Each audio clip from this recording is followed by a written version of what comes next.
This channel does not promote any violent, harmful, or illegal activities. All content provided by this channel is meant for an educational purpose only. এবার দেখে নেব বেশ কয়েকটি গুরুত্বপূর্ণ খবর এক নজরে। 14 আগস্টের পর আবার সুপ্রিম কোর্টে আরজিকর কাণ্ডের শুনানির আগে রাত দখলের ডাক। কলকাতা থেকে জেলায় জেলায় রাত দখলের কর্মসূচি চূড়ান্ত হয়ে গেছে। সুবিচার চেয়ে ফের পথে নামবে সাধারণ মানুষ। Fair and bright night and day cream ত্বক থাকবে ব্রাইট সারাদিন, পলিউশন ফ্রি, ঠিক যেন রাতের ফোঁটা সাদা ফুল। সারাদিন হ্যাপি ব্রাইট স্কিন। এবার রাত দখল করবে তিলোত্তমার পরিবারও, গেলে আরজি করেই যাবেন জানিয়েছেন তিলোত্তমার বাবা এবং মা। আমার মেয়ে দুর্নীতির বলি হয়েছে জানিয়েছেন তিলোত্তমার মা এবং বাবা। দোষীর ফাঁসি এবং বিচারের দাবিতে আজ ফের পথে নামছেন বাংলার মানুষ। আজ রাত 9টা থেকে 10টা 1 ঘন্টা ঘরের আলো নিভিয়ে প্রদীপ জ্বালানোর ডাক জুনিয়র ডাক্তারদের। সাধারণ মানুষকে পাশে থাকার আবেদন জুনিয়র ডাক্তারদের কথায়। এই আলো নেভানো আসলে বিচারের আশায় অন্ধকার থেকে আলোর অভিমুখে যাত্রা। তিলোত্তমা ধর্ষণ খুনে এবার রাত দখল বামেদেরও। শ্যামবাজার মোড়ে রাতভর ধর্নায় মীনাক্ষী মুখোপাধ্যায়, দীপশিতা ধররাত। বাম, যুব এবং ছাত্র সংগঠনগুলির দাবি, যতদিন না নির্যাতিতার পরিবার বিচার পাচ্ছে ততদিন ধর্না এবং অবস্থান কর্মসূচি চলবে। তিলোত্তমা কাণ্ডের প্রতিবাদে আন্দোলনে ঝাঁজ বাড়াচ্ছে বিজেপি ও ডিএম অফিসের পর বিডিও অফিস ঘেরাও অভিযান। আজ জেলায় জেলায় বিক্ষোভ কর্মসূচি গেরুয়া শিবিরের। সন্দীপ ঘোষের 8 দিনে সিবিআই হেফাজত, জামিনের আবেদন করলেনই না সন্দীপের আইনজীবী। হেফাজতের মেয়াদ কমানোর আর্জি আইনজীবীর।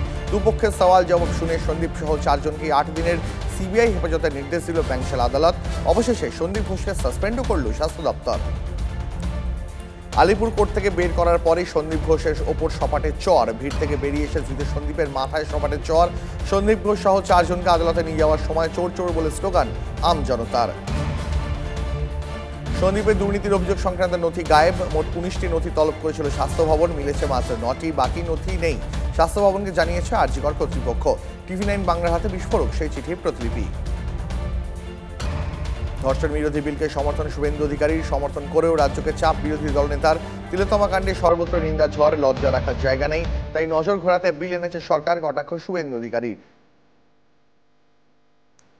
সুপ্রিম কোর্টের নির্দেশে আরজিকরে মোতায়েন সিআইএসএফ জওয়ানদের সঙ্গে এবার অসহযোগিতার অভিযোগ উঠল রাজ্য সরকারের বিরুদ্ধে। সিআইএসএফ কে রাজ্যের তরফে যথাযথ সুযোগ সুবিধা দেওয়া হচ্ছে না, এই অভিযোগ নিয়ে সুপ্রিম কোর্টে দ্বারস্থ কেন্দ্রীয় স্বরাষ্ট্র মন্ত্রক। সকাল থেকেই থমথমে আরজিকর এমার্জেন্সি গেটের সামনে ধর্ণা মঞ্চে মোতায়েন প্রচুর পুলিশ, রয়েছে সিআইএসএফ। সকাল 11টা থেকে ধর্ণা মঞ্চে আবার অবস্থান শুরু চিকিৎসকদের।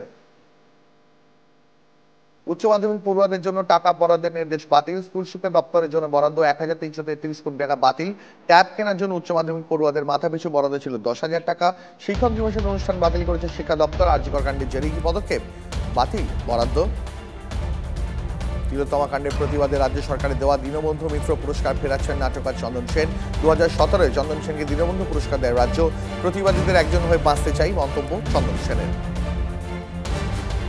কঠিন মাটিতে পদ্ম ফোটানোর পরামর্শ নরেন্দ্র মোদীর। লোকসভা নির্বাচনে দলের খারাপ ফল হয়েছে এমন বুথগুলিতে সদস্য আরও বাড়ানোর নির্দেশ।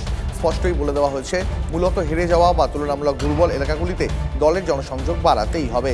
সদস্য সংগ্রহ অভিযানে মহিলাদের আরও বেশি করে সদস্য করার পরামর্শ নামর। হাসিনা জমানা 24 জন কূটনীতিক এবং আমলাকে বরখাস্ত করল বাংলাদেশের অন্তর্বর্তী সরকার। চুক্তির ভিত্তিতে নিযুক্ত রাষ্ট্রদূত সহ বিভিন্ন সরকারি সংস্থা এবং দপ্তরের মোট 24 জন কর্মকর্তা নিয়োগ মঙ্গলবার বাতিল করল মোহাম্মদ ইউনূসের নেতৃত্বাধীন অন্তর্বর্তী সরকার। শেখ হাসিনা জমানায় সরকার ঘনিষ্ঠ হিসাবে তাঁরা চিহ্নিত ছিলেন।